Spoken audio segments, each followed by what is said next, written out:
A man is alone in the dark on the banks of a river, hours before the most terrifying reunion of his life. He has just sent his wives, his children, his servants, and everything he owns across the water ahead of him. He is completely alone now, no one left to hide behind, no one left to send as a peace offering, no one left to protect him from the brother he betrayed 20 years ago, who is marching toward him right now with 400 armed men. And then in the darkness, someone grabs him. Not a robber, not a soldier, not his brother's men arriving early. Something or someone that came out of nowhere with no warning, no introduction, no explanation. The text calls it simply a man, but by the time the sun rises, this man will have dislocated Jacob's hip with a single touch, renamed him, blessed him, and vanished, leaving Jacob to say something that should stop you cold. I have seen God face to face, and yet my life has been spared. He wrestled with God all night, in the dark, alone. And here's the part almost nobody talks about: Jacob didn't lose, he didn't even try to escape. Injured, exhausted, and outmatched by a being who could have ended the fight at any second, Jacob held on tighter and refused to let go until he got something out of it. Why would God pick a physical fight with a man on the single worst night of his life? Why would this all-powerful being allow himself to be pinned down by an exhausted, terrified human being until sunrise? And why, out of everything Jacob could have asked for in that moment, does he demand a blessing instead of mercy? By the end of this video, you'll understand why this strange, violent, almost uncomfortable story sits at the very center of what it means to actually wrestle with God, and why the limp Jacob walked away with might be the most important wound in the entire Bible. To understand why this wrestling match happens at all, you first have to understand exactly what kind of night this was for Jacob, and how long he had been running from this exact moment.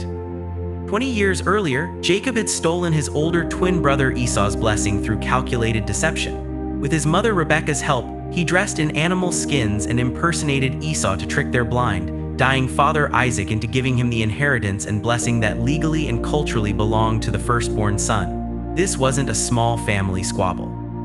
In the ancient Near East, the firstborn's blessing carried legal weight, inheritance rights, and spiritual authority over the entire family line. Jacob didn't just hurt his brother's feelings, he stole his future. Esau's reaction was immediate and murderous. Genesis tells us he vowed in his heart to kill Jacob the moment their father died. Jacob fled that same day, running for his life into the wilderness, and spent the next 2 decades building a new life far from home, marrying, having children, and eventually becoming enormously wealthy working for his manipulative uncle Laban, a man who somehow managed to out-scheme Jacob at his own game for years. Genesis chapter 32 opens with Jacob finally, after 20 years, turning back toward home. He sends messengers ahead to Esau, hoping for reconciliation, but the messengers return with unsettling news. Esau is coming to meet him, and he's bringing 400 men. 400 men, not a welcoming party. An army's worth of manpower, and Jacob has no way of knowing whether his brother is coming to embrace him or to finally settle a 20-year-old blood debt. Terrified, Jacob does what any desperate, calculating man would do, the same instincts that had gotten him through every previous crisis in his life. He splits his camp into 2 groups, reasoning that if Esau attacks one group, the other might survive and escape. Then he sends wave after wave of extravagant gifts ahead of himself. Hundreds of goats, sheep, camels, cattle, and donkeys, carefully staggered so that Esau would be worn down by generosity before ever laying eyes on Jacob himself. And then, the night before the reckoning, Jacob does something the text goes out of its way to highlight. He personally walks his 2 wives, his 2 servant wives, his 11 children, and everything else he owns across the Jabbok River to safety.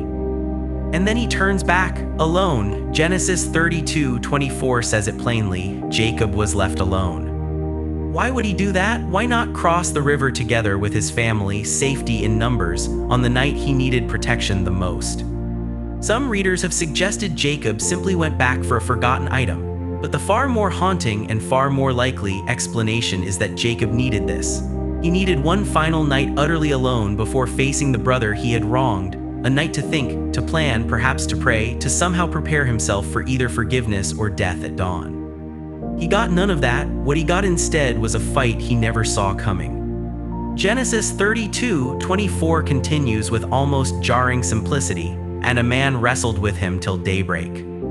No introduction, no warning, no explanation of who this figure is or where he came from. One moment Jacob is alone with his fear, the next, hands are on him in the darkness and he's fighting for his life against an opponent he cannot see clearly and cannot identify. The Hebrew word used for wrestled here, Jabbok, is unusual enough that scholars have long noted something deliberate buried inside it. The word sounds strikingly similar to the name of the river itself, Jabbok, and to Jacob's own Hebrew name, Yaakov. Three words nearly identical in sound tangled together in a single verse: the river, the wrestling, and Jacob's own name. This wordplay wasn't likely accidental. This fight is bound up with Jacob's very identity, not just a random assault in the dark. And this was no brief scuffle. The text says they wrestled until daybreak, meaning hours of sustained physical struggle in total darkness. Two figures locked together, neither one able to fully overpower the other. Stop and sit with that detail for a moment. A mortal man, exhausted from a day of frantic preparation and fear, is somehow matching this divine or angelic being hold for hold, blow for blow, through the entire night. Neither one wins outright. Neither one breaks free. Then, just before dawn, something shifts. The man reaches out and touches the socket of Jacob's hip, and instantly, with a single touch, Jacob's hip is wrenched out of its socket. One touch, that's all it took. This detail matters more than it might seem at first. If this being could dislocate a man's hip with a single touch, he could have ended this entire struggle in the very first second it began. He was never actually straining to overpower Jacob because he lacked the strength to do so instantly. He chose, for reasons the text never fully explains, to let the struggle continue for hours before finally revealing just a fraction of what he was capable of. And even now, crippled in what must have been excruciating pain, Jacob does not let go. The man says, "Let me go, for it is daybreak." And Jacob, gasping, injured, barely able to stand, answers with words that should shock you every time you read them: "I will not let you go unless you bless me." Think about the sheer audacity buried in that sentence. Jacob is a beaten, dislocated, utterly spent man in the grip of a being who has just demonstrated, almost casually, that he could end this fight instantly and permanently. And instead of releasing his hold out of fear, reverence, or simple self-preservation, Jacob negotiates. He sets a price for letting go. He demands something meaningful come out of the worst night of his life. The being's response is strange. He asks Jacob a question that seems almost pointless: "What is your name?" Surely this figure, capable of dislocating a hip with a touch, capable of matching a man in combat for an entire night, already knows exactly who he's wrestling. This question isn't for information, it's for confession. In the ancient world, speaking your own name aloud in a moment like this wasn't a simple introduction. It was an admission of identity, including everything that name represented: the good and often the deeply unflattering. And Jacob's name carried a specific, embarrassing weight. Yaakov connects directly to the Hebrew word for heel, a reference to the story of his birth, when he emerged from the womb gripping his twin brother Esau's heel, as if trying to pull himself ahead even in the womb. Over the following decades, the name had come to carry an even sharper connotation: deceiver, schemer, supplanter, one who grabs what isn't his and takes it by trickery rather than honest confrontation. So when Jacob answers simply Jacob, he isn't just stating a fact. In the dark, exhausted, injured, at the lowest and most exposed moment of his entire life, he is confessing out loud exactly who he has spent his life being: the deceiver, the one who cheated his own brother out of a birthright and a blessing through calculated lies. And that confession is precisely the hinge on which everything turns. The being responds, "Your name will no longer be Jacob but Israel, because you have struggled with God and with humans and have overcome." Israel, Yisrael, is widely understood to carry the meaning he struggles with God, or God strives. Jacob the deceiver becomes Israel, the one who wrestles honestly, who holds on rather than manipulates his way out. This isn't a minor rebrand or a nickname. This is a total redefinition of identity, given at the precise moment Jacob stops relying on cunning and instead grabs hold of the divine presence directly, refusing to release it until something real happens. Sensing the enormity of the moment, Jacob asks the being's name in return. He receives no answer, only another question: "Why do you ask my name?" followed immediately by a blessing given right there at the riverbank. Then Jacob names the place itself, Peniel, meaning face of God, because I saw God face to face and yet my life was spared. As the sun rises over the hills, Jacob limps away from that spot forever, the man Israel now, but carrying the wound of Jacob's fight for the rest of his life. So why does any of this happen at all? Why would God physically wrestle a man on the single most dangerous, high-stakes night of his entire life? One common but incomplete explanation is that this was simply a test, a way to measure Jacob's persistence or faith. But look closer at the exact timing of this encounter and something much deeper starts to emerge. For 20 years, Jacob had got everything he wanted through manipulation rather than confrontation. He tricked his brother out of a blessing. He deceived his blind father. He spent years locked in an escalating chess match of trickery against his uncle Laban over flocks, wages, and wives, consistently finding an angle, a workaround, a clever exit from every conflict life threw at him. Jacob was, quite literally, a man who had never once in his life had to face anything head-on, honestly, without some scheme running underneath it. And now, on the one night he cannot avoid, the night before facing the one person he genuinely cannot outsmart, cannot manipulate, cannot buy off with staggered gifts, God meets him in total darkness and forces him into direct, physical, honest struggle for the very first time. No trickery works here. No clever exit exists. For the first time in his entire life, Jacob has to hold on with everything he has and be truly, fully seen, down to speaking his own shameful name out loud into the dark. This is why the wrestling match matters so profoundly.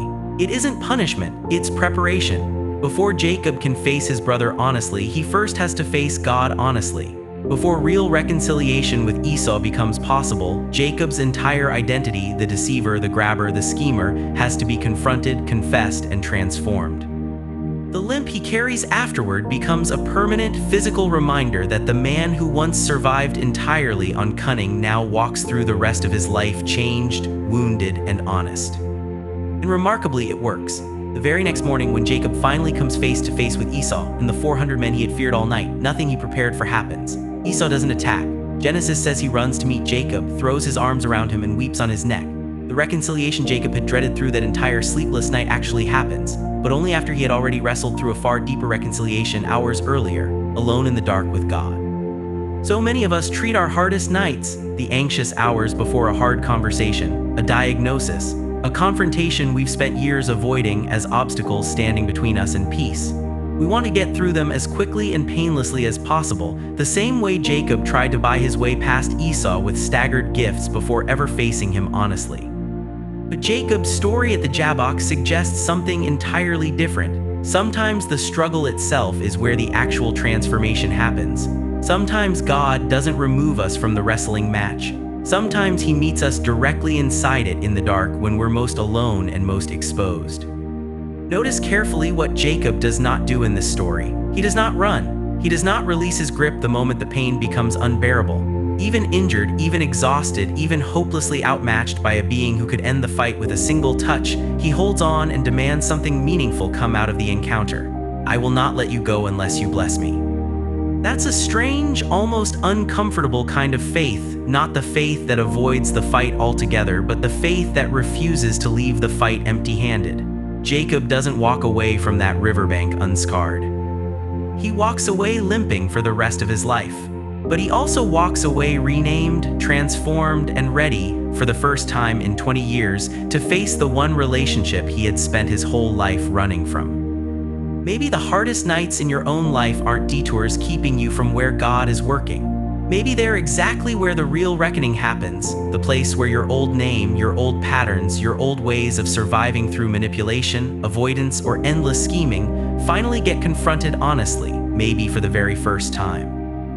Jacob didn't leave that riverbank the same man who arrived there the night before.